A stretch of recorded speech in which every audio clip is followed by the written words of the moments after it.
10 लक्षण धर्म के अंतर्गत आज हमें 9वें दिन उत्तम आकिंचन की बात करनी है। आकिंचन किसका नाम है? आकिंचन माने दुनिया में तो आकिंचन माने बेचारा आकिंचन है, आकिंचन माने दीनहीन निर्बल, इसका नाम आकिंचन है, ऐसा नहीं।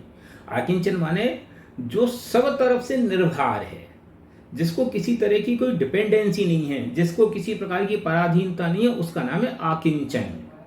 नो नीड, उसको अपने जीवन के निर्वाह के लिए किसी की कोई पराधीनता नहीं है, अपने में परिपूर्ण है, फुल, इसका नाम है आकिंचन से भरा हुआ। और ये असली आकिंचन किसके पास है? कि असली आकिंचन तो साधु के पास है, जो सबसे निरपेक्ष हो गए हैं। आकिंचन धर्म की चर्चा करते हुए पंडित साहब बहुत सुंदर पद कहते हैं, अपन उसकी थोड़ी सी चर्चा करते हैं। परिग्रह 24 भेद त्याग करें मुनिराज जी। परिग्रह 24 प्रकार का होता है। 24 प्रकार का होता है क्या? हाँ, कि परिग्रह वास्तव में अंतरंग बहिरंग के भेद से 2 प्रकार का, और 10 प्रकार का अंतरंग बहिरंग परिग्रह, और 14 प्रकार का अंतरंग परिग्रह। इस प्रकार से परिग्रह के 24 भेद हैं। एक बहिरंग परिग्रह क्या है? कि स्त्री, पुत्र, दासी, दास, सोना, चांदी, ये तो है बहिरंग परिग्रह। तो अंतरंग परिग्रह क्या है? कि अंतरंग परिग्रह है वे कषाएं, जो मिथ्यात्व है, जो कषाएं हैं, ये अंतरंग 14 अंतरंग परिग्रह के भेदों में ये कषाएं आती हैं। हम तो आज तक कषायों को परिग्रह के नाम से जानते ही नहीं है, हम और रोज पढ़ते हैं। गजब की बात तो ये है, पढ़ने के बावजूद भी हमारे चित्त में कभी ये विचार नहीं आता कि ये जो मैं हंस रहा हूँ ये कसाई की क्रिया है, ये रो रहा हूँ ये कषाय, ये समझ लो परिग्रह है। ये हम जो क्रोध कर रहे हैं, मान कर रहे हैं, माया कर रहे हैं, ये परिग्रह का आचरण है। तो परिग्रह 24 भेद त्याग करें मुनिराज जी। इनका त्याग कौन करता है?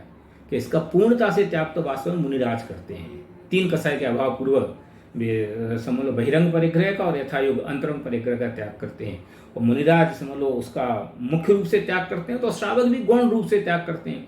4थे गुण स्थान के योग, 5वें गुण स्थान के योग, जिसकी जैसी भूमिका उस रूप वो बहिरंग परिग्रह का भी त्याग करता है और अंतरंग कसाय चौकड़ी का भी त्याग करता है। तृष्णा भाव उच्छेद घटती जान घटाइए। तृष्णा भाव को घटता जान करके घटाना चाहिए। घटता जान करके माने क्या? कि तृष्णा भाव कम नहीं करोगे तो मुक्ति नहीं मिलेगी, कषाएं कम नहीं करोगे तो सुख नहीं मिलेगा। इसलिए कषायों की पूर्ति में नहीं, कषायों के अभाव में सुख है। और न कषाय की पूर्ति और न कषाय का अभाव, निष्कषाय भाव हो जाने में सुख है वास्तव में। तो इसलिए तृष्णा भाव उच्छेद, तृष्णा भाव का उच्छेदन करना चाहिए। घटती जान घटाइए, इनको जितना घटा सको उतना ही घटाना चाहिए, उतना उसको कम करना चाहिए, कंट्रोल करना चाहिए।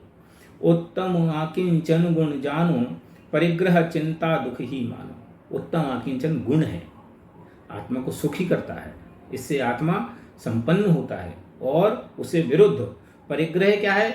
चिंता है। थोड़ी सी बात भी मन में रह जाए, कोई भी एक शब्द मन में रह जाए तो आपको नींद नहीं आएगी, आप सुकून से नहीं रह सकते जब तक आपकी वो चिंता डिजॉल्व ना हो जाए। इसलिए आकिंचन तो गुण है, सुकून है, और आकिंचन के विरोधी परिग्रह क्या है? कि चिंता है, और वो दुख है। चिंता ही तो दुख है, और क्या दुख है वास्तव में? फांस तनकसी तन में साले, चाहे लंगोटी की दुख भाले। एक प्रसिद्ध कथनों की ओर दयानंद राय जी उदाहरण दे रहे हैं कि जिस प्रकार से एक छोटी सी फांस भी आपको लग जाए तो आपका दिन भर हाथ उधर जाए, मुंह में एक दाना फंस गया हो तो जीव आगे कंटिन्यू उधर ही जाएगी। क्यों? वो आपको इरिटेट करती है, और जब तक वो निकल ना जाए आपको तसल्ली नहीं होती। और उसी प्रकार से चाहे लंगोटी की दुख वाले, एक लंगोटी की इच्छा हो तो आपको कितने दुख पैदा हो जाएंगे। वो एक प्रसिद्ध कहानी तो सबने सुनी है कि साधु महाराज को समझ लो एक चूहा परेशान करता था, समझ लो उनकी क्या लंगोटी काट जाता था, क्या करता था, तो उनने सोचा चूहा पाल लो। चूहे से उन्हें बिल्ली पाल ली, बिल्ली से फिर उसकी दूध की व्यवस्था करो, फिर उसके लिए गाय पालो। कितनी कितनी रामायण। ये उस कहानी की ओर इशारा है कि चाह लंगोटी की दुख भाले, कि एक लंगोटी मात्र इच्छा आदमी को कितना डिपेंड बना देती, कितना पराधीन बना देती है। कोई नहीं चाहिए तो नहीं, किसकी पराधीनता। भाले न समता सुख कभी नर, बिना मुनि मुद्रा धरे। बिना मुनि मुद्रा के कोई जीव संसार में कभी सुखी नहीं हो सकता। सिद्धांत वाक्य समझ लो कि भाले न समता, समता को प्राप्त नहीं कर सकता, सुख कभी न, सुख को भी यह मनुष्य कभी प्राप्त नहीं कर सकता। कब? बिना मुनि मुद्रा धरे, बिना मुनि मुद्रा के यह जीव कभी सुखी नहीं हो सकता। यहाँ मुनि मुद्रा का अर्थ मोक्ष के सुख की एंगल से समझना चाहिए कि पूर्ण सुखी बिना मोक्ष के जाए नहीं होते, और मोक्ष जाने के लिए जरूरी ये है कि मुनि व्रत धारण किया जाए। बिना मुनि कोई मोक्ष जाता नहीं। ये जैन दर्शन की स्थापित मान्यता है कि भाले न समता, सुख कभी न, कभी समता और सुख आदमी को प्राप्त नहीं होगा। कब तक? बिना मुनि, माने बिना मुनि मुद्रा के किसी को सुख नहीं होगा। हमें तो मुनि मुद्रा बड़ी कठिन दिखती है, और ये कह रहे हैं सुखी होने का एकमात्र रास्ता मुनि मुद्रा है। सुख, अगर सुख प्राप्त करना है तो मुनि हुए बिना कोई दूसरा रास्ता नहीं है। अब देखिए इसकी प्रशंसा में वे और बातें कहते हैं। धनी नगन पर तन नगन ठाड़े, सुर असुर पायन पड़े। धनी धन्य है वे, नगन नग्न है, पर तन नगन ठाड़े, और समझ लो बिना किसी उपचार की भूमि पर खड़े हुए हैं। नगन है और तन से नगन होकर के वे खड़े हुए हैं। सुर असुरी पायन पड़े, और गजब बात देखो, है तो नंग धड़ंग, इसके बावजूद भी सुर असुर पायन पड़े। दुनिया में कौन आदमी ऐसा है जो उनके चरणों में शीश झुका करके अपने आप को गौरव का अनुभव नहीं करता हो, जो उनके चरणों की धूल अपने माथे पे लगा के उसको अपने माथे का श्रृंगार नहीं करता हो। ये अर्थ है। मैंने देखने में तो वो नग्न दिगंबर हैं, नग्न दिगंबर भी होने पर भी वे इतने गौरवशाली हैं, इतने महिमाशाली हैं कि स्वर्ग के देवता भी उनके चरणों की धूल अपने माथे पे लगा के अपने आप को धन्य महसूस करते हैं। सुर असुर पायनी पड़े, घर माही तृष्णा जो घटावे, रुचि नहीं संसार सो। अब ये आकिंचन को कैसे व्यवहारिक रूप से अपनाना चाहिए, इसके लिए कुछ स्टेप्स पंडित साहब बताते हैं। घर माही तृष्णा जो घटावे, ऊपर तो मुनि की बात करी, अब उसको श्रावक के जीवन में कैसे आए कि घर माही तृष्णा जो घटावे, घर में रह करके तृष्णा घटाए, अभ्यास करे। मुनिपद कोई ऐसा थोड़ी कि सीधा डायरेक्ट आप उठे हो आप मन हो गया चले गए, ऐसा नहीं। आचार्य भी कोई शिष्य दीक्षा लेने आता है तो उसकी परीक्षा करते हैं, ये देखते हैं कि वो यथायोग्य व्रत को निभाने की योग्य है कि नहीं, सामर्थ्य है कि नहीं है। सब प्रकार से संतुष्ट होने पर भी उसको दीक्षा देते हैं।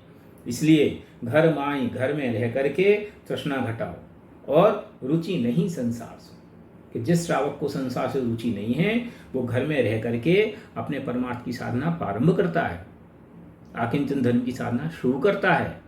और बहुधन बुराहु भला कहिए, एक थोड़ा सा ट्विस्ट यहाँ डाल दिया कि धन कैसा है कि बुराहु, यद्यपि तो बुरा है, क्यों, सब पापों की जड़ है। और भला कहिए, लेकिन उसको भला भी कहा जाता है। बुराई पे भला क्यों कहा जाता है? लीन पर उपकार सो, कि इसको अगर पर के उपकार की ओर लगाया जाए तो उसी धन को भला भी कहा जाता है। ये परिग्रह के साथ बहुत बड़ी विचित्र बात है कि परिग्रह बाय डिफॉल्ट तो पाप है। 5 पापों में परिग्रह एक पाप है ना, इसलिए धन ये परिग्रह है, संपत्ति ये परिग्रह है, तो ये पाप है। तो परिग्रह है तो अपने नेचर से पाप, ठीक है। अभी मिलता कैसे? मिलता पुण्य के उदय से। जिनका पाप का उदय हो उनको लौकिक अनुकूलता थोड़ी होती है, तो पुण्य के उदय से मिलता है पाप। और देखो, अब इसको अगर आप अपने भोग में काम में लो, अपने काम में लिया, माने अपने राग रंग भोग विलास में यूज किया, खर्च किया, तो उससे क्या हुआ? पाप बंधा। पुण्य के फल से पाप मिला, और उस पाप को आपने भोग में भोगा तो पाप को पैदा किया, और वो के पुण्य के उदय से पाप मिला था और परमार्थ में लगाया तो क्या मिला? पुण्य मिला। क्या विचित्र बात है। ऐसे ही अब इसका स्वरूप है, हम क्या करें? कि परिग्रह को पाप नहीं कहा होता बताओ, और परिग्रह को भोगने से पाप न बंधता हो तो आप बताओ, और परिग्रह को छोड़ने से अथवा त्याग करने से पुण्य न बनता हो तो बताओ। इसकी ऐसी विचित्र परिभाषा है, शास्त्रों में कही गई, हम क्या करें?